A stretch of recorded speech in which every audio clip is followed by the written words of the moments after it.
Hello, this is Melissa Calderwood, one of the members of the mLearning research team, here to present about the findings of our study. The mLearning research team conducted an investigation into the current use of mobile technology in K-12 classrooms here in America. We wanted to find out how teachers were implementing mobile devices to support instruction, what support they were receiving from their administrators and IT department, and if Keller's ARC's model of motivational design had any effect on current mobile lesson designs.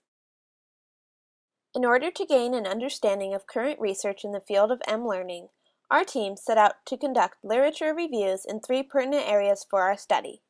We examined what exactly defined mobile learning, current uses of mobile learning to support the millennial learner, and learner motivation with regards to mobile learning lesson design for the K-12 classroom teacher.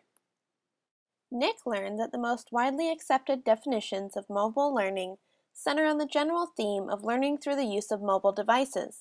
However, many sub-themes also exist and indicate that mLearning is focused on less the device and more on its use during the learning activity. Nicole discovered that the millennial learner is described as a group focused on social interaction.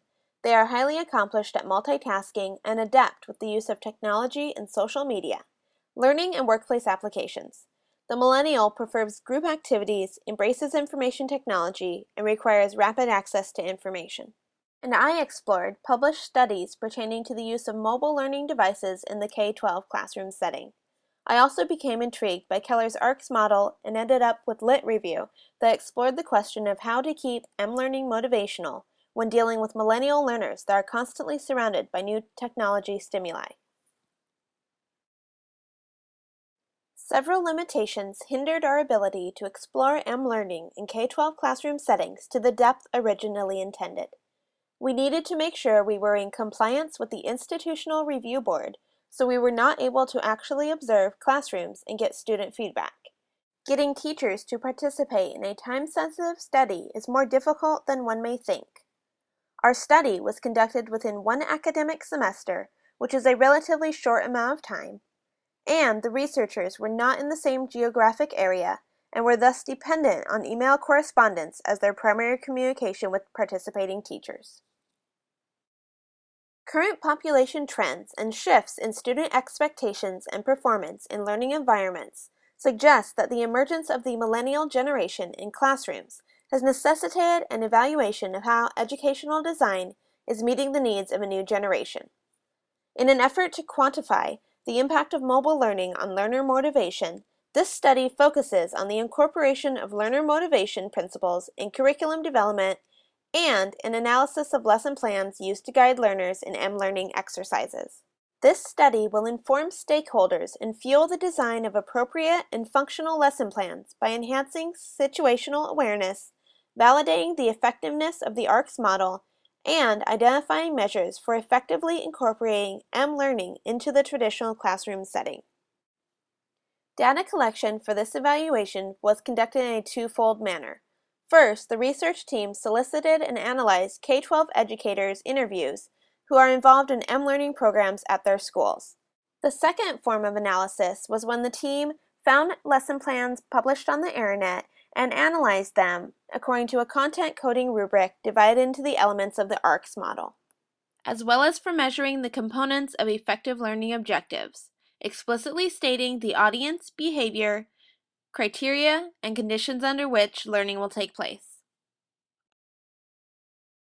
Based on the survey we distributed to educators in California, Missouri, and Washington, we were able to evaluate the 10 responses we received for common trends amongst mobile device educators.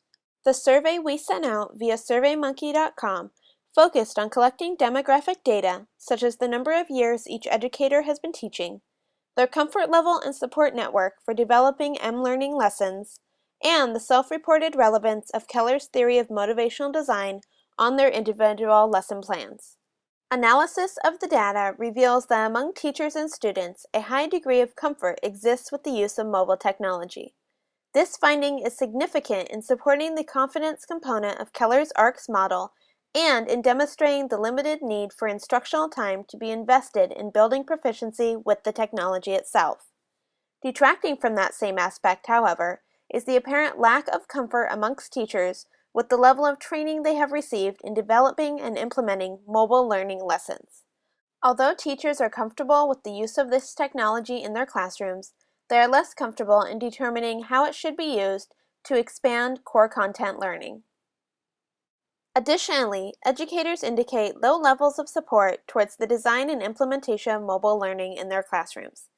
A subsequent segment of the educators survey asked participants to describe the availability of mobile devices for use in the classroom, and also the availability of technical and instructional support for the devices. While the data yields a very intermediate to extensive level of responses for mobile device access in their classroom, most of the respondents responded non-existent or minimal with their access to IT support or learning implementation support. The second component of the analysis included review of samples of K-12 mobile learning lesson plans. The sample includes representation of all age groups and major subject areas. Each lesson plan was reviewed by the research team utilizing a content coding rubric divided into the elements of the ARCS model, as well as the 4 components of effective learning objectives: determining the audience, behavior, criteria, and conditions under which they will be performing the action. The following recommendations are suggested to improve mobile learning lesson plan creation. First, standardize the mLearning lesson plan template to include explicit reference to the state content standard for which the lesson is focused. Second, adopt a uniform structure for lesson learning goals objectives to include a measurable and observable behavior, condition under which the learning will take place, and the degree of accuracy for the goal to be considered met by the learner. If further research were to be conducted in this area in a much larger scale, we recommend the following criteria. First, conduct a blind sampling of teachers from a diverse group of states and content areas. Second, have a larger group of participants who share their feedback, lessons, and access for researchers to observe their classrooms. Third, provide adequate time to study the implementation of mobile learning lessons in actual classrooms. And fourth, provide access to students in the classrooms for pre- and post-mLearning lesson interviews. We feel that if more time and resources were allotted to the study of mobile learning implementation in the K-12 learning environment, educators and students would greatly benefit from these findings.